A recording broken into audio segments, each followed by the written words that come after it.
Hola, mi nombre es Ana y en el vídeo de hoy explicaré las principales características de la herramienta Stormboard. Eh, este vídeo está realizado para la asignatura de Tecnologías del Aprendizaje y el Conocimiento, una asignatura perteneciente al máster universitario en profesor de educación secundaria en la especialidad de Tecnología y Procesos Industriales. Stormboard es una herramienta online que nos permite crear y desarrollar actividades de brainstorming o lluvia de ideas colaborativas. El concepto de brainstorming, también conocido como lluvia de ideas, es una herramienta de trabajo en grupo que favorece la aparición de nuevas ideas sobre un problema concreto o un tema. Es decir, la finalidad de Stormboard es generar nuevas ideas originales en un ambiente relajado. Aquí podéis observar la interfaz de Stormboard.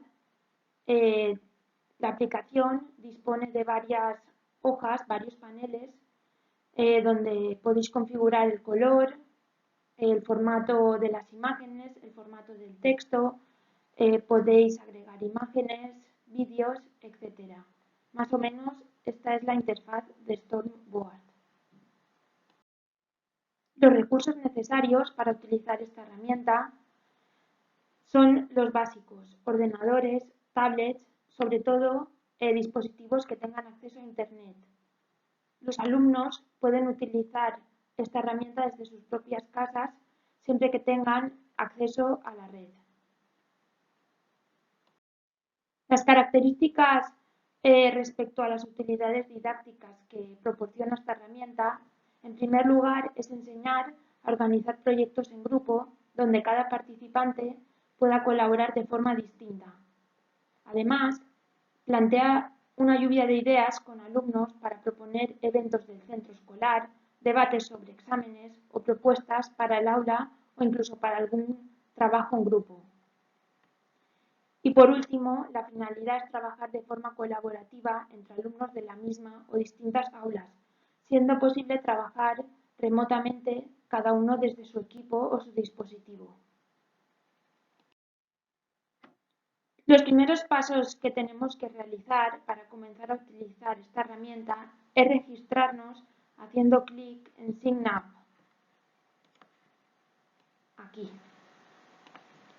Rellenamos nuestros datos o entramos a través de una cuenta de Google. Deberemos rellenar nuestro perfil antes de poder acceder a la aplicación. Como podéis observar, aquí podéis introducir vuestro usuario y a continuación podéis elegir alguna imagen, insertar alguna imagen vuestra, alguna foto, es decir, crearos el perfil que más os guste. Cuando ya estamos en el escritorio o panel principal de la aplicación, haremos clic en Create a Storm para comenzar un nuevo proyecto. O es posible que algunos de vosotros queráis añadiros a una lluvia de estrellas ya existente. Lluvia de estrellas no, lluvia de ideas. Deberemos completar el título, la descripción y la plantilla.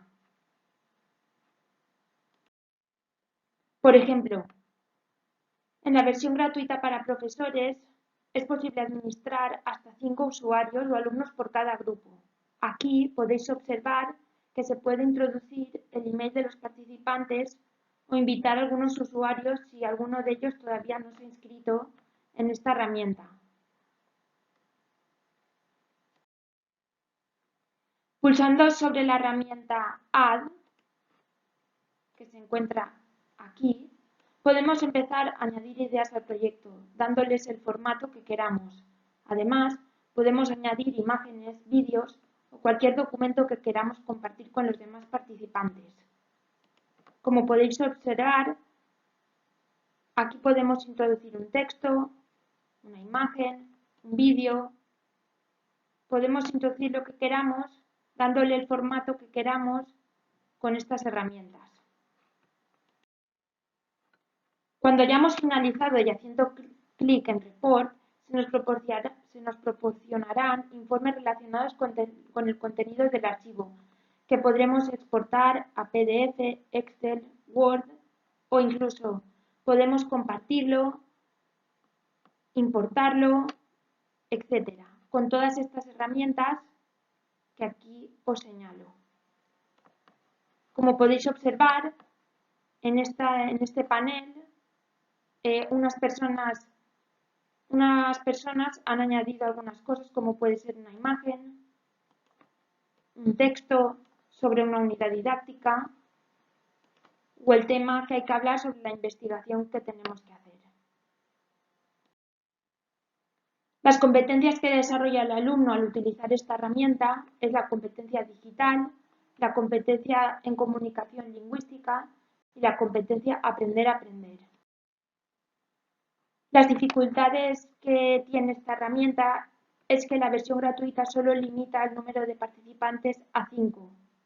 Y las ventajas es que es una herramienta muy fácil de utilizar, se seleccionan de manera rápida las ideas, existe una comunicación en línea, se pueden organizar las ideas de muchas formas, es muy fácil, como ya he dicho anteriormente, y se puede interactuar con varios recursos multimedia, como insertar imágenes, vídeos, cualquier tipo de recurso que queramos introducir en nuestra lluvia de ideas. Este ejercicio se puede llevar a cabo en una asignatura con alumnos de cualquier curso, por ejemplo, para plantear un trabajo en grupo, y las fases que comportaría este trabajo sería la fase 1, identificar el problema. Cada uno de los alumnos después en sus casas o cuando quieran pueden pensar individualmente y crear las ideas que ellos consideren. Se puede plasmar las ideas que ellos han pensado en la herramienta y a continuación y finalmente se valoran y se escogen entre todos la mejor solución o el mejor planteamiento que se ha llevado a cabo. Finalmente, en la aplicación Stormboard se desarrollan las actividades de brainstorming que sirven de vehículo para reforzar el aprendizaje basado en problemas. Las ideas plasmadas deben ser planificadas para que consigamos, entre otras cosas, que una voz individual se convierta en la voz de un grupo. Muchas gracias.